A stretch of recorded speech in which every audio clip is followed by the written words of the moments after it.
Hey Joe, it seems like early in the year, Otani starts there'd be a lot of traffic on the bases and a lot of jams to work out of. And lately, that's kind of gone away. I mean, are you almost just able to kind of count on him right now with the way he's pitching to go out there and pitch kind of six, almost make it look easy kind of innings? He's trending in that direction. It's all about the fastball. He knows where it's going now. And then on top of that, he has a variety of different breaking pitches that he has very good command with. He threw a couple good splits tonight, and that's still there in his back pocket when he's really feeling it on any particular day. But when you know where your fastball is going and the hitter has to honor that, all this other stuff that he does plays off of it. He is fearless in the game. He goes out there and plays baseball. I mean, that cannot be emphasized enough. If you're looking to show and you think he's wonderful and he's great, and he does both things so well, and he's a superstar athlete, but he goes out and he plays. I can only equate him to my witnessing Cal Ripken. I've done events with Cal, and I told him, I said, when I observed you from the side, you were always out there playing a game, and I thought that's what lent to his streak. The fact that he could go out there and not beat himself up mentally or get too emotional in a situation permitted him to do what he did over a period of time. Shohei kind of plays that same way. He's always playing a game, always playing a game. He'll stay afterwards and play some bumper pull upstairs. He's always playing a game. And that's the part that I really like about him a lot.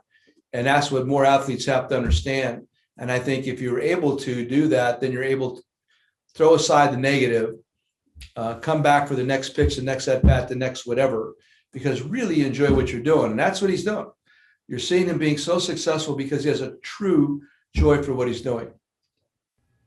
What is maybe an example like tonight that sticks out when you talk about just seeing him play the game like that? Yeah, when Guerrero got the base hit to left field, he smirked and smiled and looked at him. And the next time I think he got him out and there was another exchange. He'll come in after something occurs, maybe like I think Grichuk's hit to right center. He'll come in, grab the ball, flip it up in the air, nod at the umpire. I mean, he's playful.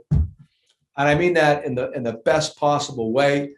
He's very serious minded. He takes his craft as seriously as anybody. What he does, nobody else does. But the whole time he's playing a game, and we can't lose sight of that, where we're making this into this monster business. If you truly want to participate, which we all do, just learn to enjoy it a little bit too. And that's what he does.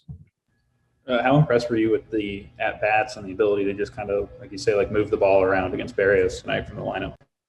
Pretty good. We could have actually scored more runs. I loved it. I loved everything about it. Assertive, aggressive, smart. He caught the ball. Zook did a nice job behind the plate with Shohei. We got something like Walsh. Got off the snide a bit. He looked much better. And how about Marshy, Walsh and Marsh? I mean, those balls that ran and hit to left field were beautiful, man. That's the first step of the healing process right there. And then we went around. How about Warren again? I mean, almost went too full against a very thick lineup. I thought he was just starting to overthrow a little bit there at the end. It came out of his delivery. And then you have Iggy, you got 4 outs today. No problem. I got 4 outs today. It doesn't happen all the time that way, man. Like I said it before, I really enjoy working with this group because I think they have the right attitude when the game begins. And then what happened with Butterfield in the second inning? Is he all right? I think somebody had told him that the Patriots were in the red zone and he wanted to go inside to check on it personally. So I think both Butter and the Patriots were in the red zone simultaneously. All right. Thanks, Joe. You're welcome. Thanks, Jack. We'll go to Sam. Hey, Joe. With when it looks like when Otani's at like 98, 99 pitches, there's no one warming up. What's kind of and obviously he's due to lead off in this bottom of the 6th. What is the pitch count that you kind of are willing to go to with him? I'm curious. I was thinking like 105 or so, but it's hard to take him out in that moment. He still had really good stuff. We could have gotten somebody up relatively fast with the trip to the mound, et cetera. I really felt good about him right there. That was another part of it. All the above. We could have warmed somebody up. I next guy on, I probably would have warmed somebody up, but it's hard to take him out as long as his stuff is good. We talked about it before the game. A couple of balls are hit hard against him all night, but for the most part, contact's not that hard. And as long as I'm seeing him staying his delivery and the ball coming out hot, which it was, I could have been patient there. That's not we get caught up in the 100 pitch exercise sometimes. He's had plenty of rest. He's going to have a lot of rest before his next start. So as long as he's staying in his delivery, I'm good.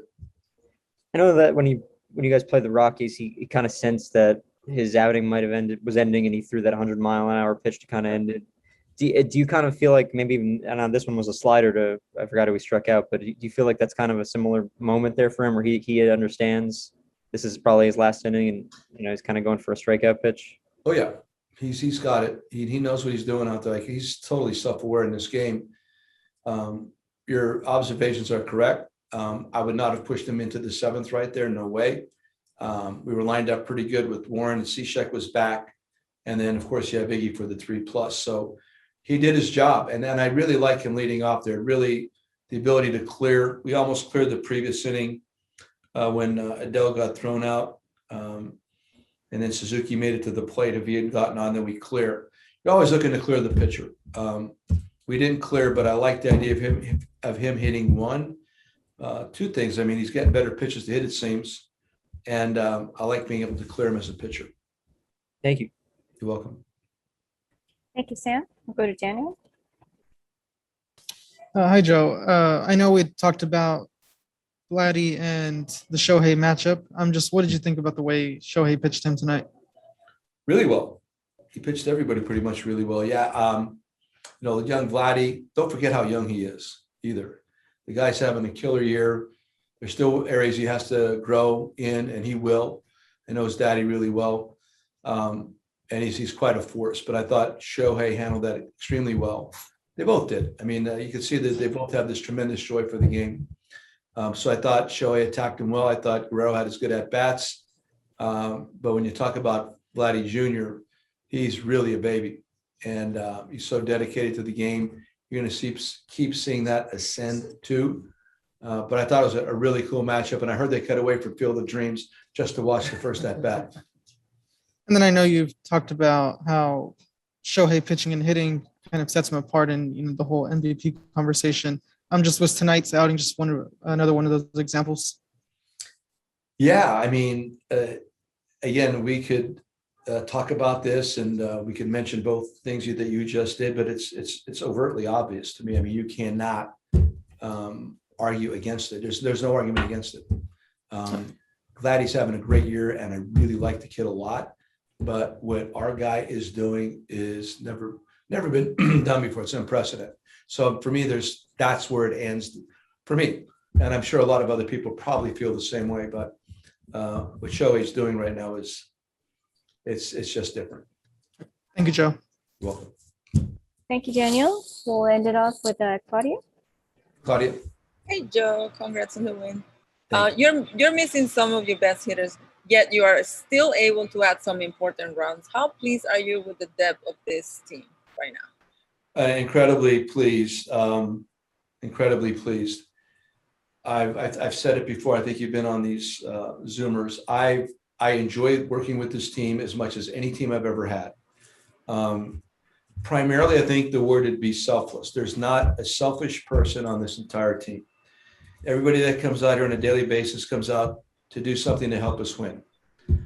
I know you want to believe that happens everywhere on every team that everybody has, but it's not necessarily true. This group here, man for man, the way they interact with one another, the way they prep, it's obvious. Every night we play, sometimes you might be a little bit overmatched. We come out and play the first inning all the time. When we get down, we fight to come back, whether it's early or late. It's a testament to the group inside, and I really want to compliment our veterans and our coaching staff. That's where it really starts. The veterans that we have here. So a lot of times you talk about leadership qualities, and for me, it's a lot of the times it's based on the back of a card where the guy may have accumulated good numbers over a period of time, and then he's pointed out as being a leader. That could be the farthest thing from the truth. Real leaders are those guys that are able or willing to put the other person, the other player ahead of themselves. We have a bunch of that. Straight up, we have a bunch of that. And it's primarily the veteran players, including, for example, Dexter coming back to be with us right now. So what you're seeing there is some really good baseball players getting opportunity, but you're also seeing an awesome job of mentoring by veteran players and the coaching staff. Thank you, Joe.